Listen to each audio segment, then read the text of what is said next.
Olá, eu sou Ulisses Alves. Bem-vindo ao nosso canal e ao nosso curso de programação. Nesta aula eu apresento uma introdução ao HTML, na qual você irá aprender o que é HTML, quais são as formas correta e incorreta de utilizá-lo e quais são as ferramentas que você irá precisar para desenvolver suas próprias páginas.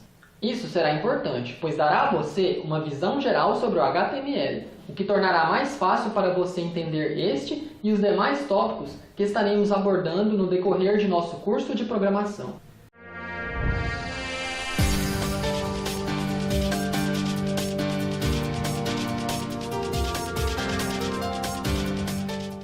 HTML é uma sigla para a expressão Hypertext Markup Language, e quer dizer linguagem de marcação de hipertexto. É esta a linguagem que você irá utilizar para escrever as páginas de seus websites. O HTML define a sintaxe e regras de escrita dos comandos de texto que não são apresentados pelo browser, mas que indicam como o browser deve mostrar o conteúdo do documento, incluindo textos, imagens e outros tipos de mídia. O HTML também torna um documento interativo através de links de hipertexto especiais, os quais conectam seu documento com outros documentos, tanto em seu computador quanto no computador de outra pessoa, bem como com outros recursos disponíveis na internet. Além do HTML, outra sigla que você vai ouvir muito falar em sua carreira de programador é o XML, Extensible Markup Language, que é o padrão recomendado para a criação de linguagens de marcação. Até a versão 4.01, o HTML não era totalmente compatível com o XML. É por isso que foi criado o XHTML, uma reformulação do HTML que é compatível com o XML. O XHTML tenta suportar todas as características do HTML 4.01, usando as regras mais rígidas do XML. É importante entender e respeitar as limitações do HTML. Por exemplo, o HTML não é uma ferramenta de processamento de texto, e também não é uma linguagem de programação. Seu propósito fundamental é o de definir a estrutura de documentos de modo que eles possam ser entregues rápida e facilmente para o usuário, e possam também ser renderizados em uma variedade de dispositivos de apresentação. Durante o nosso curso, você verá que o HTML fornece algumas formas próprias para deixar você definir a aparência de seus documentos. Porém, seu foco principal quando trabalhando com HTML deve estar na estrutura e não na aparência.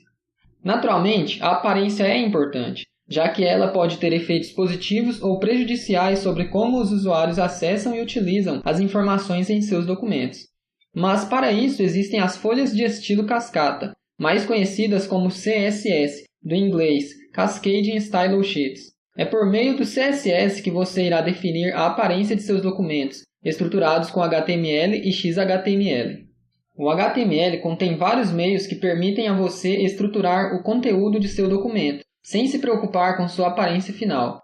Por exemplo, seções de cabeçalho, listas estruturadas, parágrafos, títulos e imagens incorporadas são definidas pela linguagem sem nenhuma relação a como estes elementos devem ser estilizados pelo browser.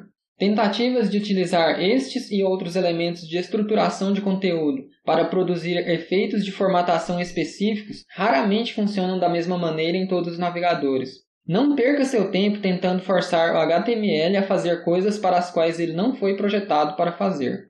Em vez disso, utilize o HTML na maneira para a qual ele foi projetado, para indicar a estrutura de um documento de modo que o navegador possa renderizar seu conteúdo apropriadamente.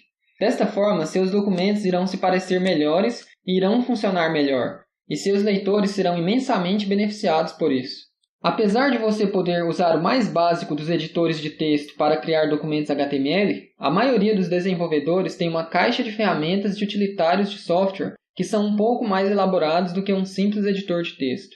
Entre tais ferramentas, no mínimo você também irá precisar de um browser, de forma que você possa testar e refinar o seu trabalho, e idealmente também uma conexão com a internet, caso o site que você esteja desenvolvendo precise acessar recursos remotos, tais como uma conexão com banco de dados ou links para sites externos. Existem ferramentas de geração automática de código HTML que podem acelerar um pouco o seu processo de desenvolvimento.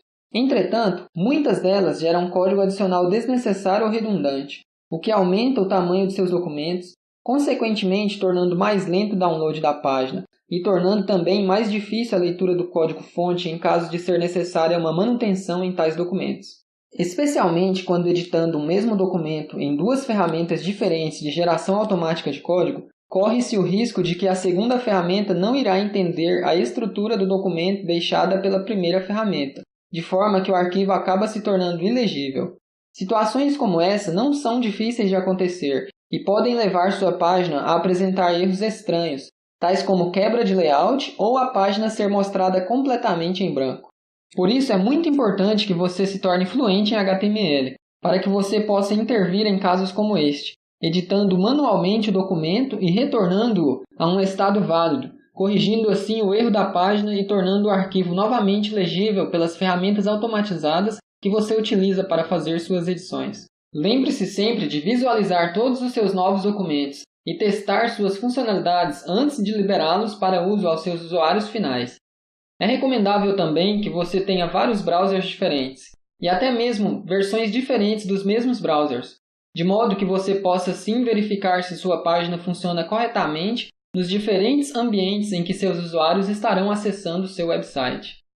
Agora que você tem uma visão geral sobre o HTML, nós já podemos seguir em frente em nosso curso, aprofundando o seu conhecimento sobre cada um dos tópicos que você acabou de aprender. Escreva aqui embaixo seu comentário com suas dúvidas ou dizendo o que você achou dessa aula.